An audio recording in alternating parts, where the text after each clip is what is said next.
Hi everyone, welcome to news latest updates. ఇప్పుడే మనకి ఒక main important latest news release అయింది ఫ్రెండ్స్. అది ముఖ్యంగా అయోధ్య, వారణాసి సహా 6 పుణ్యక్షేత్రాల దర్శనం కేవలం 10 రోజుల టూర్ మాత్రమే. అంతేకాకుండా దీనికి సంబంధించి 16,000 మాత్రమే ఇక రుసుమైతే చెల్లించాల్సి ఉంటుంది. దీనికి సంబంధించిన పూర్తి వివరాలు అయితే మనం ఇప్పుడు తెలుసుకుందాం. ముఖ్యంగా అయోధ్య, వారణాసి సహా 6 పుణ్యక్షేత్రాలు, అవి ఏ పుణ్యక్షేత్రాలను దర్శించుకోవచ్చు అనే పూర్తి వివరాలను మనం తెలుసుకుందాం. తెలుసుకోబోయే ముందు మన ఛానల్ ఎవరైనా ఫస్ట్ టైం విజిట్ చేస్తున్నట్లయితే తప్పకుండా సబ్స్క్రైబ్ చేసుకోండి. అలాగే ఈ వీడియో మీకు ఉపయోగపడితే తప్పకుండా వినియోగించుకోండి. అంతేకాకుండా మీ ఫ్రెండ్స్ అండ్ ఫ్యామిలీ మెంబర్స్కి తప్పకుండా ఈ వీడియోని షేర్ చేసి ఛానల్ని సపోర్ట్ చేయండి.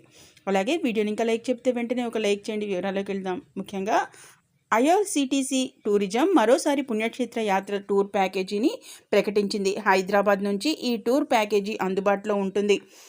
ఈ ప్యాకేజీ బుక్ చేసుకున్న పర్యాటకులు సికింద్రాబాద్, భువనగిరి, జనగాం, కాజీపేట, వరంగల్, మహబూబాబాద్, డోర్నకల్, ఖమ్మం, మధిర, విజయవాడ, ఏలూరు, రాజమండ్రి, సామర్లకోట, తుని, దువ్వాడ, పెందుర్తి, విజయనగరంలో ఈ భారత్ గౌరవ్ టూరిస్ట్ రైలు అనేది ఎక్కవచ్చు. అలాగే ఐఆర్సిటీసీ పుణ్యక్షేత్ర యాత్ర టూర్ ప్యాకేజీలో 6 పుణ్యక్షేత్రాలు కవర్ అవుతాయి.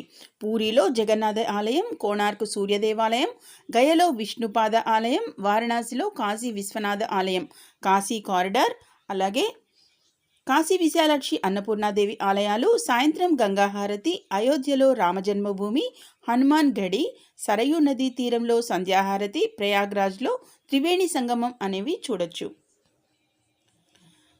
ఐఆర్సిటీసీ పుణ్యక్షేత్ర యాత్ర సెప్టెంబర్ 1న ప్రారంభమై సెప్టెంబర్ 10న ముగుస్తుంది. మొదటి రోజంతా ప్రయాణం ఉంటుంది. రెండో రోజు పూరి జగన్నాథ ఆలయం అనేది చూడొచ్చు. రాత్రికి పూరిలో బస చేయాలి. ఇక మూడో రోజు కోణార్క్ సూర్య దేవాలయం అనేది చూడొచ్చు.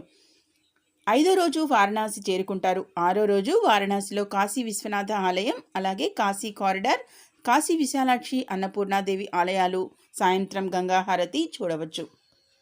అలాగే ఇక 7వ రోజు అయోధ్యకు బయలుదేరాలి. అయోధ్య చేరుకున్న తర్వాత శ్రీరామ జన్మభూమి, హనుమాన్ గడి, సరయూ నది తీరంలో సంధ్యాహారతి చూడవచ్చు. 8వ రోజు ప్రయాగ్రాజ్లో త్రివేణి సంగమం చూసిన తర్వాత తిరుగు ప్రయాణం ప్రారంభమవుతుంది.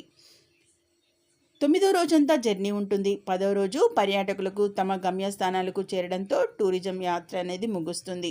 ఐఆర్సిటీసీ పుణ్యక్షేత్ర యాత్ర ప్యాకేజీ వివరాలు చూసినట్లయితే ఇక 3 కేటగిరీల్లో అనేది బుక్ చేయవచ్చు. ఎకనమీ ప్యాకేజీ ధర 16,820 కాగా స్టాండర్డ్ ప్యాకేజీ ధర చూసినట్లయితే 26,680.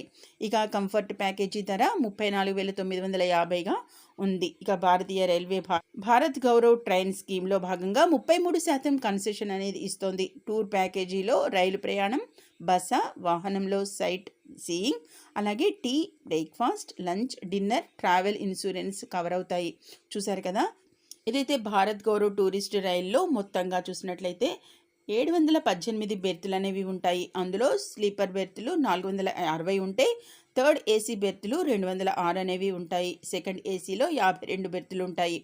ఐఆర్సిటీసీ టూరిజం అధికారిక వెబ్సైట్లో ఈ టూరిజం ప్యాకేజీని బుక్ చేయవచ్చు. ఇంకెందుకు ఆలస్యం, ఎవరికైనా ఇంట్రెస్ట్ ఉంటే తప్పకుండా ఈ ప్యాకేజీని వినియోగించుకోండి. అంతేకాకుండా మీ ఫ్రెండ్స్ అండ్ ఫ్యామిలీ మెంబర్స్కి తప్పకుండా ఈ వీడియోని షేర్ చేయండి. అలాగే వీడియోని ఇంకా లైక్ చేయకపోతే వెంటనే ఒక లైక్ ఇచ్చి ఛానల్ని సపోర్ట్ చేయండి friends. Okay, thank you for watching.